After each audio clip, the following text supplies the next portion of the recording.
যাদের কাছে অভিযোগ দেয় তাদের ভেতরেও দালালরা লুকায় থাকে। জাতীয় নির্বাচনের আগেই ঢাকা বিশ্ববিদ্যালয়ে পুরোপুরি ফ্যাসিবাদ মুক্ত করা সম্ভব না, এটা আমরা মনে করি। আন্দোলন গড়ে তুলে এদেরকে বিশ্ববিদ্যালয় থেকে স্থায়ী বহিষ্কার করে দিতে পারতাম, তাহলে বিশ্ববিদ্যালয়গুলো কলঙ্ক মুক্ত হতো। ঢাকা বিশ্ববিদ্যালয় থেকে এই ফ্যাসিবাদের যে দোসররা রয়েছে তাদেরকে নির্মূল করেই আমরা ক্ষান্ত হব। তাদের বিরুদ্ধে পদক্ষেপ নিতে যাই, তখন আবার হচ্ছে কি বলবেন, মিডিয়া আমাদেরকে বলবে, প্রশাসন আমাদেরকে বলবে মব। নিয়মানুগ পদ্ধতিতে এসেছিলাম, যে সেই নিয়মানুগ পদ্ধতিতে আসার অংশ হিসেবে আজকে এর আগে তো সাংবাদিক বন্ধুদেরকে নিয়ে আসা হয় না, এই জন্য আমরা আজকে নিয়ে আসলাম যে আমরা এই নিয়মানুগ পদ্ধতিতে সুন্দরভাবে আমাদের স্মারকলিপিটা জমা দিলাম। এবং স্যার আমাদেরকে আশ্বাস দিয়েছেন যে আমাদের পক্ষ থেকে ৩-৪ জন টিম করে বা 4-5 জন টিম করে, এবং ইতিমধ্যে তারা কাজ শুরু করেছেন। অলরেডি 3টা টিম করে 3টা গ্রুপ করে ইতিমধ্যেই প্রসেস আগাচ্ছে। এই মাসে 2টা সিনেট বসবে, সিন্ডিকেট মিটিং বসবে। 2টা সিন্ডিকেট মিটিংয়েই কিছু কিছু অপরাধীদের চাকরিচ্যুত করার নোটিশ আসবে। তো এরকম প্রসেসগুলো আগাচ্ছে ধীরে ধীরে। তো সেই জায়গা থেকে আমাদেরও সার্ভিস সহযোগিতা চেয়েছেন। আমরা বলছি আমরা সর্বোচ্চ যতটুকু সহযোগিতা প্রয়োজন সর্বোচ্চ সহযোগিতা করবো, এবং আমরা আশাবাদী জাতীয় নির্বাচনের আগেই ঢাকা বিশ্ববিদ্যালয়ে পুরোপুরি ফ্যাসিবাদ মুক্ত করা সম্ভব না, এটা আমরা মনে করি। কিন্তু অধিকাংশটাই ফ্যাসিবাদ মুক্ত করা সম্ভব হয় বলে আমরা দৃঢ়ভাবে বিশ্বাস করি। জাতীয় নির্বাচনের আগেই সেটা সম্ভব হবে। এবং শহীদ পরিবার, শহীদ এবং গাজী ভাইদের প্রতি আমাদের কমিটমেন্ট, এই কমিটমেন্ট হলো ঢাকা বিশ্ববিদ্যালয় থেকে এই ফ্যাসিবাদের যে দোসররা রয়েছে তাদেরকে নির্মূল করেই আমরা ক্ষান্ত হব। আমাদের ভুল হয়েছে, ভুলটা আমাদেরই। সেটা হচ্ছে 5ই আগস্টের পরে এইসব চাটুকর, দালাল, মেরুদণ্ডহীন তথাকথিত শিক্ষকদের আমরা বিশ্ববিদ্যালয়ে স্থান দিয়েছি।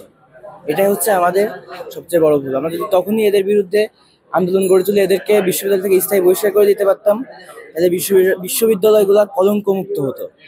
তাদেরকে সুযোগ দেওয়া হয়েছে, তাদের প্রতি উদারতা দেখানো হয়েছে, সেই উদারতার ফল আমাদের আজকে ভোগ করতে হচ্ছে। তারা এখনো পর্যন্ত সেই খুনি হাসিনার, ফ্যাসিস্ট হাসিনার যে দিল্লিতে পালাই গেছে, তার পদলেহন, তার দালালি করা ছাড়া তাদের আর কোনো কাজ আমরা দেখতেছি না। তাদের বিরুদ্ধে আমরা অনেকবার প্রশাসনের কাছে, আমরা অনেকবার, আপনারাও দেখেছি, আপনাদেরকে ডাকা হয়েছে অনেকবার। আমরা হচ্ছে ডিসি স্যারের কাছে, প্রশাসনের কাছে আমরা স্মারকলিপি দেই, স্যার আপনারা ইনার বিরুদ্ধে ব্যবস্থা নেন, স্যার আপনারা ইনার বিরুদ্ধে ব্যবস্থা নেন। কিন্তু যাদের কাছে অভিযোগ দেয় তাদের ভেতরেও দালালরা লুকায় থাকে। এখন এই যে কালকের যে মোমেন্টটা, আপনি জানেন যে এই যে Tajul sir, prosecutor Tajul sir এবং বিচার ব্যবস্থা পুরো পৃথিবীকে চ্যালেঞ্জ জানাইছে বিচারের স্বচ্ছতা নিয়ে।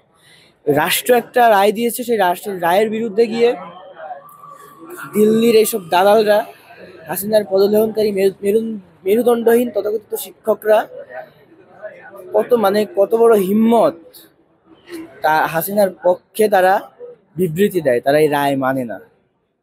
পরিস্থিতি কোন পর্যায়ে গিয়ে দাঁড়াইছে আপনি জানেন। এই মুহূর্তে তারা যদি এই ধরনের কথাবার্তাগুলো বলে, এই যে সাধারণ ছাত্র জনতা, যারা বিশ্ববিদ্যালয়ের ছাত্রছাত্রী যারা, তারা তো হচ্ছে জুলাইয়ের সবাই ফাইট করছে, সবারই আহত হয়েছে, শহীদ হয়েছে অনেকেই। তো তারা কি ক্ষমা করবে আপনি মনে করেন?